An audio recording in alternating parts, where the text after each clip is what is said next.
بسم اللہ الرحمن الرحیم۔ صحیح بخاری حدیث نمبر 86۔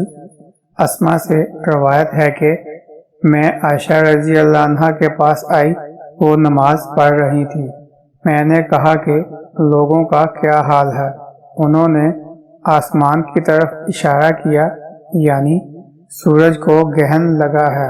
اتنے میں لوگ نماز کے لیے کھڑے ہو گئے۔ حضرت عائشہ رضی اللہ عنہا نے کہا، اللہ پاک ہے۔ میں نے کہا، کیا یہ گرہن کوئی خاص نشانی ہے؟ انہوں نے سر سے اشارہ کیا، یعنی ہاں۔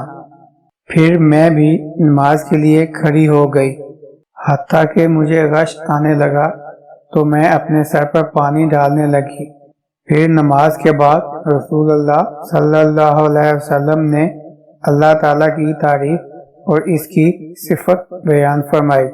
پھر فرمایا، جو چیز مجھے پہلے دکھائی نہیں گئی تھی، آج وہ سب اس جگہ میں نے دیکھ لی، یہاں تک کہ جنت اور دوزخ کو بھی دیکھ لیا۔ اور مجھ پر یہ وحی کی گئی ہے کہ تم اپنی قبروں میں آزمائے جاؤ گے۔ مثل یا قرب کا کون سا لفظ؟ حضرت اسما نے فرمایا، میں نہیں جانتی۔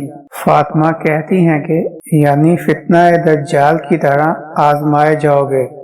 کہا جائے گا قبر کے اندر کہ تم اس آدمی کے بارے میں کیا جانتے ہو؟ تو جو صاحب ایمان یا صاحب یقین ہوگا، کون سا لفظ فرمایا؟ حضرت اسما رضی اللہ عنہا نے، مجھے یاد نہیں۔ وہ کہے گا، وہ محمد اللہ کے رسول صلی اللہ علیہ وسلم ہیں، جو ہمارے پاس اللہ کی ہدایت اور دلیلیں لے کر آئے تو ہم نے ان کو قبول کر لیا اور ان کی پیروی کی۔ وہ محمد صلی اللہ علیہ وسلم ہیں۔ 3 بار اسی طرح کہے گا۔ پھر اس سے کہہ دیا جائے گا کہ آرام سے سو جا، بے شک ہم نے جان لیا کہ تو محمد صلی اللہ علیہ وسلم پر یقین رکھتا تھا۔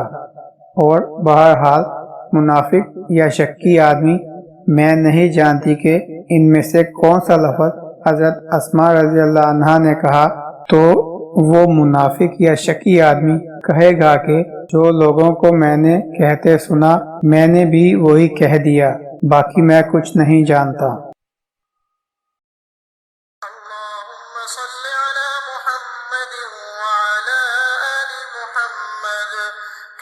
صليت على إبراهيم وعلى آل إبراهيم إنك حميد مجيد اللهم بارك على محمد وعلى آل محمد كما باركت على